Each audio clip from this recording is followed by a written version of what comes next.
welcome back to my kitchen. I'm Chelsea, and today we're going to cook. My cameraman's doing all kinds of weird things. Today we're going to cook chocolate chip scones. You guys love anything chocolate. He's cheering back there because he knows he's going to eat them.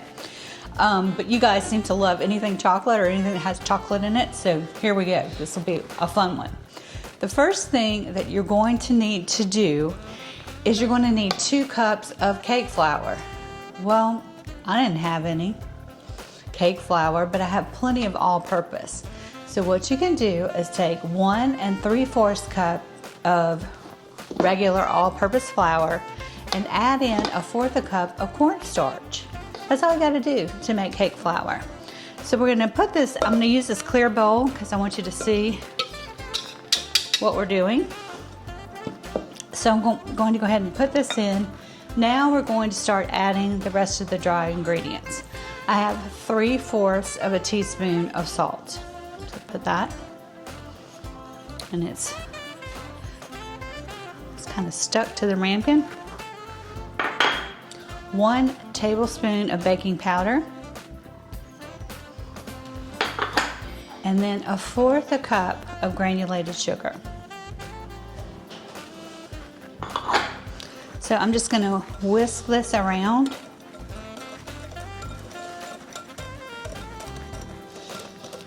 And now we'll do the next step. So I have unsalted butter here, and I need 5 tablespoons. I'm sorry. So for those of you that have never cooked before, it's marked right here on the butter. So you just count up 5, and we're going to cut that off. This stick even has it counted for you. That's so funny. I love it.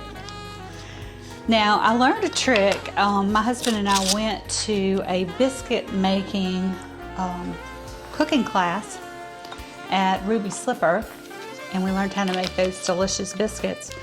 And one thing that they did with their butter was they made sure it was really cold, and then they grated it in. That's the first time I'd ever seen that, but because I want to make sure this butter is incorporated into the flour, this is a great trick, and that way you don't end up with just huge hunks of butter in whatever you're making. So once I get all this grated, I am going to actually use the warmth of my hands, my clean hands, to mix this up. Yes, the standard poodle just looked around the corner. I tell you what, if I'm making anything sweet, it's like he's got radar. You can see the butter's already getting soft just from the warmth of my hands. So let's kind of speed this up a little bit. And just using a regular handheld grater like this is fine. I have that cool one. I know you've seen it before my videos from IKEA, but that would have been kind of a pain to get the butter out of the inside of it. So I thought this was a better choice. Almost there.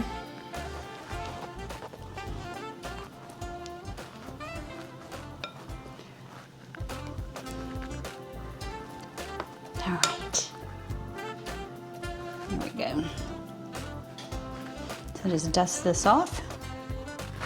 And now, I took my rings off. No jewelry for this one. And you're just going to mix this up. And look, if you have kids, this is a fun one for them because they're gonna like playing in all this flour. So you just crumble it up. So it's not gonna be completely mixed. You're gonna have chunks, but little chunks of butter. And that's what you want. Okay, so that looks good. So I'm gonna set this aside, go wash my hands, and I'll be right back.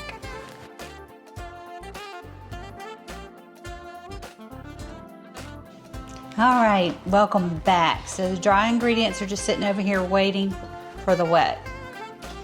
But before I move on, be sure and preheat your oven to 400 degrees. Make sure you got a rack in the middle of your oven, and then prepare your baking pan. You're only gonna need one, and line it with parchment paper.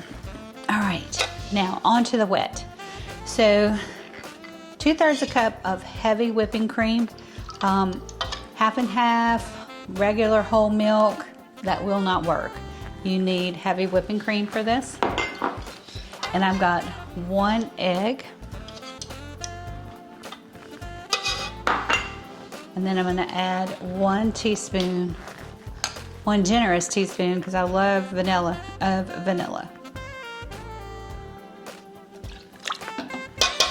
All right. So we are good to go. So I'm gonna whisk this up really good.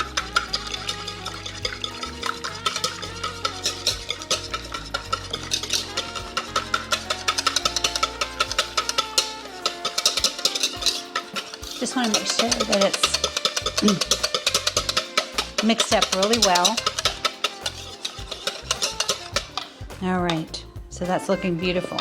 Now, I can go ahead and add 2/3 of a cup of chocolate chips. And you want to use semi-sweet. I love this little beaker. It just reminds me of science class in college. I think it's so funny. You gotta have fun.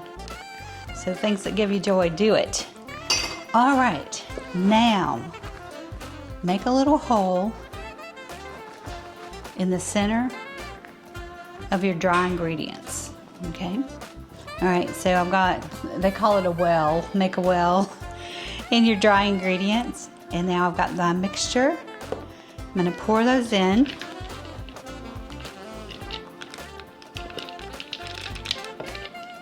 Those are some beautiful chocolate chips. And use your favorite. I think these are actually dark chocolate because that's what we love over here. Okay, so I put it in the middle of the well. And now, using the spatula, I'm just gonna start folding the dry ingredients in until it's mixed up. And it should be a sticky dough, but don't worry. We're gonna flour this countertop and roll this out and make our scones. So you can see it's really starting to thicken up. I'm almost ready to roll it out.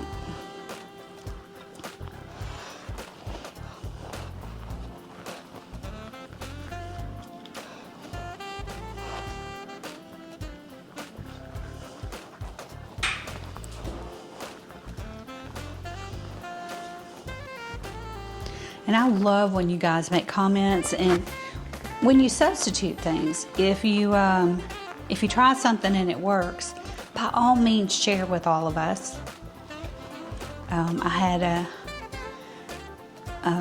a girl that made my tortellini, spinach tortellini soup, and she could not use the heavy cream because of dairy, and so she used some non-dairy Parma cheese in it, and she said it was unbelievable.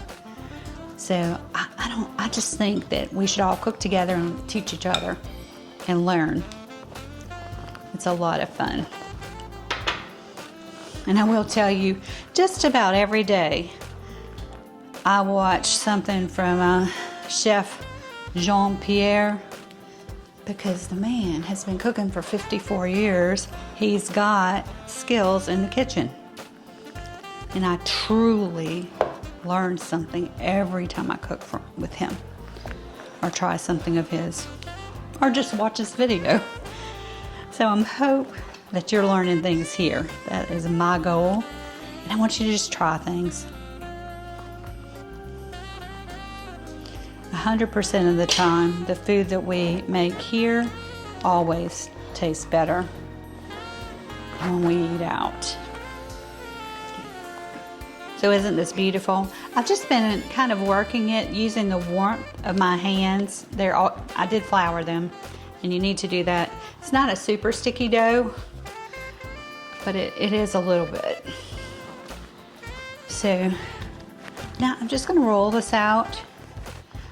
I want it to be about a little bit more than half an inch thick. So try to do a little circle. And just about there. This only makes 8 scones, so if you're expecting a big haul from this one, nope.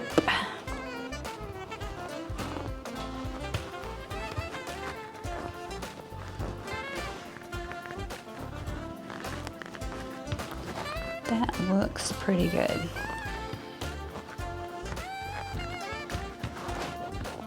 All right, so I'm just gonna use a pizza dough cutter. I'm gonna go straight down the center through the chocolate chips.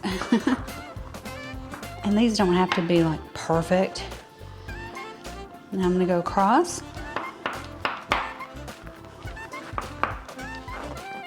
Now just like a pizza, when it's cut.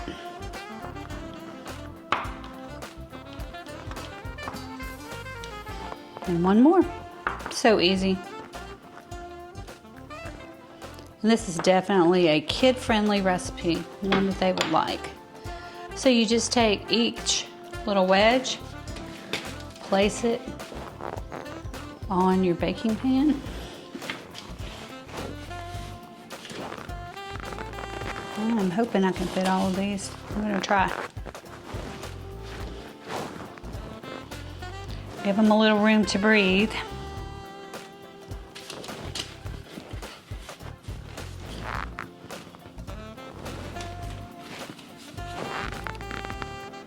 But since they're triangles, you can kind of maneuver. All right, so those look good, no edges touching. I'm gonna place them in my 400-degree oven for 12 to 15 minutes. And then we'll take them out and see how they look. My kitchen smells so good, and these scones turned out beautifully. And take a look at that. I'm gonna break it open so you can see the inside. It's nice and warm. Look at that. Oh, beautiful. Now, if you want to do any sort of topper, you can use pure cane sugar, which is raw sugar. Just show you what it looks like.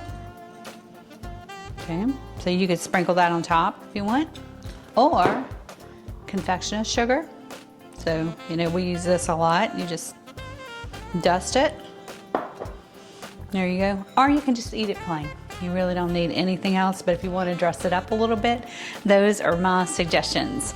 Thank you for watching. Please give this video the thumbs up. It helps my channel so much. And let's keep cooking together. If you haven't subscribed yet, hit that subscribe button. See you soon.